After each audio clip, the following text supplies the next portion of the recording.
വാങ്ങിയ ബുക്കിലെ ഗ്രിഡ്സിന്റെ സൈസ് കുറച്ച് കൂടുതലായതുകൊണ്ട് തന്നെ പിക്സൽ ആർട്ടുമ്മക്ക് പിന്നെ തിരിഞ്ഞു നോക്കിയിട്ടുണ്ടായിരുന്നു. പിന്നെ കുറച്ച് ഒഴിവ് സമയം കിട്ടിയപ്പോൾ 2 പേജത്തെ ഗ്രിഡിന്റെ സൈസ് ഞാൻ കുറച്ചിട്ടുണ്ട്. ഈ ഒരു സൈസിലുണ്ടായിരുന്ന കോളംസിൽ ഏകദേശം 4 സ്ക്വയർ വരുന്ന രീതിയിൽ കുറച്ചിട്ടുണ്ട്. ഇപ്പൊ കാണാൻ അങ്ങനെ അത്യാവശ്യം ക്യൂട്ടൊക്കെ ആയിട്ട് തോന്നുന്നില്ലേ? അപ്പോൾ ഈ ചെറിയ ഗ്രിഡ്സിൽ അത്യാവശ്യം ഒരു ഹെവി ആയിട്ടുള്ള ഒരു പിക്സൽ ആർട്ട് ചെയ്യാം. ഇപ്പോൾ ഈ മാർക്ക് ചെയ്യണില്ലേ, അത് ഞാൻ നിങ്ങളെ കാണിക്കാൻ വേണ്ടി മാത്രം മാർക്ക് ചെയ്യണതാണ്. കാരണം അതിന് മുമ്പ് തന്നെ ഏകദേശം ആ ഔട്ട്ലൈൻ ആയിട്ട് വരുന്ന ഭാഗങ്ങളൊക്കെ ഞാൻ ഒന്ന് മാർക്ക് ചെയ്ത് വെച്ചിട്ടുണ്ട്.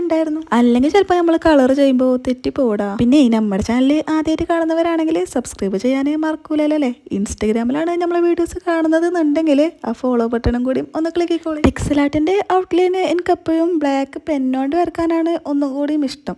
പക്ഷേ നമ്മുടെ സമയക്കുറവ് കൊണ്ട് നമ്മുടെ ക്ഷമയുടെ കുറവ് കൊണ്ട് ഞാൻ തൽക്കാലത്തിന് ബ്ലാക്ക് മാർക്കർ കൊണ്ടാണ് വരച്ചിട്ടുള്ളത്. പിന്നെ നിങ്ങൾക്ക് ഈ ടൈപ്പ് ഓഫ് ആർട്ടൊക്കെ ഇഷ്ടമാണോ? അതായത് ഈ പിക്സൽ ആർട്ട്, സെന്റാങ്കിൾ ആർട്ട്, അങ്ങനത്തെ ടൈപ്പ് ആർട്ടൊക്കെ അങ്ങനെയാണെങ്കിൽ നമുക്കത് അങ്ങോട്ട് കണ്ടിന്യൂ ചെയ്താലോ? നിങ്ങളെ അഭിപ്രായം പറയുകൊണ്ടു കേട്ടോ. പിന്നെ നമ്മളിപ്പോൾ വരച്ച ഈ ഒരു സംഭവം എന്താണെന്ന് കത്തിയവരുണ്ടോ?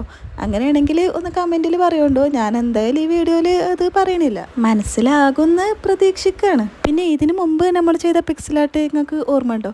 ആ ഒരു ഹണീബി ഉണ്ടല്ലോ, അപ്പോൾ അതിൻ്റെ ആ വിങ്സിന് ബ്ലൂ കളർ കൊടുക്കുമെന്ന് നമ്മുടെ ഒരു സബ്സ്ക്രൈബർ പറഞ്ഞിട്ടുണ്ടായിരുന്നു. സോ നമുക്കത് അങ്ങനെ ഒന്ന് കളർ ചെയ്തോളൂ. അപ്പോൾ നമ്മളെ ബ്ലൂ കളർ വിങ്സ് ഉള്ള ഹണീബിയും പിന്നെ ഇന്നത്തെ ഈ കുഞ്ഞു ഗ്രിഡിൽ വരച്ച ഹെവി ആയിട്ടുള്ള ഈ ഒരു വർക്കും നിങ്ങൾക്ക് ഇഷ്ടമായിട്ടുണ്ടെങ്കിൽ ലൈക്ക് ചെയ്യാൻ മറക്കൂലല്ലോ അല്ലേ? പിന്നെ ഈ പേജിൽ എന്താ നമ്മൾ വരക്കട്ടേതെന്നും കൂടി കമൻറ്റിൽ പറയുകൊണ്ടു. അപ്പോൾ ഓക്കെ, ബൈ.